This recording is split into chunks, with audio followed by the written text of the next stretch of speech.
Welcome everyone. All is health. बिल्कुल दोस्तों, अपने पिछले वीडियो में अपन ने बात की थी कि अपना मॉर्निंग का जो 6 से 9 का शेड्यूल है वो कैसा रहना चाहिए। और वाकई अच्छा लगा, काफ़ी लोगों ने इसको देखा। तो आज जो अपना टॉपिक रहेगा, आज जो अपनी बात रहेगी कि मॉर्निंग के बाद में जो हमारा आफ्टरनून का शेड्यूल क्या होना चाहिए। दोस्तों बहुत ज़रूरी है, क्योंकि जो भी आप देखें आउटपुट जो हमारा निकलता है पूरे दिन का, वो उस दोपहर का जो हमारा शेड्यूल है उसके ऊपर रहता है। तो सबसे पहले मैं ये कहूंगा, अपने को हेल्थी रहना है तो जो हमारा दोपहर का जो खाना होना चाहिए उसको हमें नोटिस करना बहुत जरूरी है।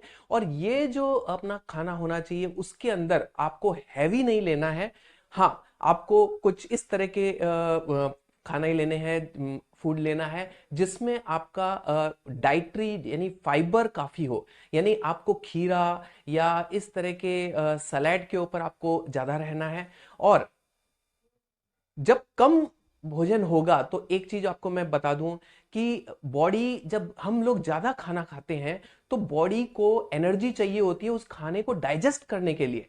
तो यहां अगर हमने कम लिया होगा, अपना फूड का इंटेक कम होगा, तो हमें अपनी ज्यादा एनर्जी डाइजेशन के लिए नहीं चाहिए होगी और हमारी वर्किंग एनर्जी में यूज होगी वो। तो बहुत जरूरी है, क्योंकि हमें पूरे दिन वर्किंग मोड में रहना है, एनर्जेटिक रहना है। दूसरी चीज, हमें जिस चीज का ध्यान रखना है, हमें वाटर जो कंटेंट है, हमें पानी की टाइम टाइम से, क्योंकि शरीर नहीं मांगेगा, आप लोग बिजी रहेंगे, आप अपने काम में मग्न होंगे, लेकिन आपको ध्यान रखना है कि पानी की मात्रा लगातार आप लेते रहें। ठीक है। और दूसरा, पानी का महत्व आपको मैं ये बता दूं, क्योंकि माइंड जो होता है, माइंड को पानी की बहुत ज्यादा आवश्यकता होती है।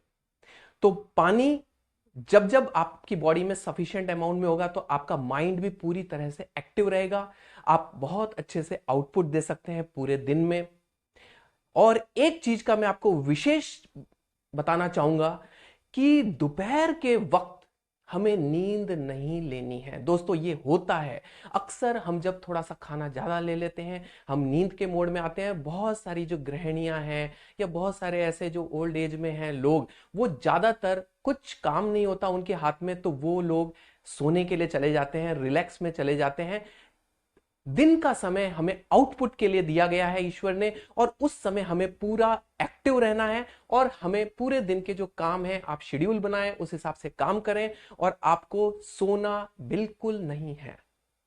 तो इन चीजों का अपन को ध्यान रखना है। और दूसरी चीज मैं ये कहूंगा कि हम अपने आप को किस तरह से उठाए रख सकते हैं, यानी कि एनर्जेटिक रह सकते हैं। स्पेशली मैं यहाँ बात करूंगा जैसे गृहिणियों की या जो ओल्ड एज में लोग हैं, वो उनके पास में जब कुछ काम नहीं रहता तो अपने माइंड को उन्हें एक्टिव रखना बहुत जरूरी है। क्योंकि माइंड जैसे जैसे रिलैक्स में जाता है तो नींद आती है। तो उसके लिए उन्हें क्या करना है, कुछ इस तरह की एक्टिविटीज कर सकते हैं जिसमें सुडोकू हुआ, न्यूज़पेपर हुआ, कुछ पढ़ सकते हैं, या अपने ओल्ड चिल्ड्रंस हैं, मतलब आप ग्रैंड चिल्ड्रंस रहेंगे तो आप उनके साथ में अपना समय व्यतीत कर सकते हैं, कुछ इंडोर गेम्स खेल सकते हैं। तो इस तरह की आपको कंटिन्यूअस, आपको कुछ ना कुछ अपनी एक्टिविटीज में पार्टिसिपेट करते रहना है। तो बहुत जरूरी है जो दिन का समय है उसमें आपको बिना नींद लिए हुए, अपने आप को एनर्जेटिक रखते हुए, हाइड्रेटेड रहते हुए, वाटर का इस्तेमाल करते हुए पूरे तरीके से आपको एनर्जेटिक रहना बहुत जरूरी है। तो दोस्तों, जो हमने अभी शेड्यूल की जो बात की कि दिन का समय हमारा आउटपुट का समय है, हमें मैक्सिमम आउटपुट देना है। तो बहुत अच्छा लगा आप लोगों ने मुझे इतने ध्यानपूर्वक सुना। और मैं यहाँ यही कहना चाहूंगा कि अगर ये जो छोटी छोटी टिप्स हैं, इनको अगर हमने ध्यान दिया तो दोस्तों हम बहुत बड़ा काम इन छोटे छोटे स्टेप्स से बहुत बहुत कुछ कर सकते हैं। तो आपको अगर अच्छा लगता है तो इन वीडियोस को आप दूसरों को भी फॉरवर्ड कर सकते हैं। आप ज्यादा से ज्यादा लोगों को सब्सक्राइब करा सकते हैं, और आप जरूर इसको सब्सक्राइब करिए, क्योंकि आने वाले वीडियोस में हम बहुत छोटे छोटे पॉइंट्स लेंगे, लेकिन बहुत महत्वपूर्ण पॉइंट लेंगे जो कि आपकी लाइफ में, आपकी डे टू डे वाली लाइफ के अंदर बहुत कुछ इंक्रीज कर सकती है।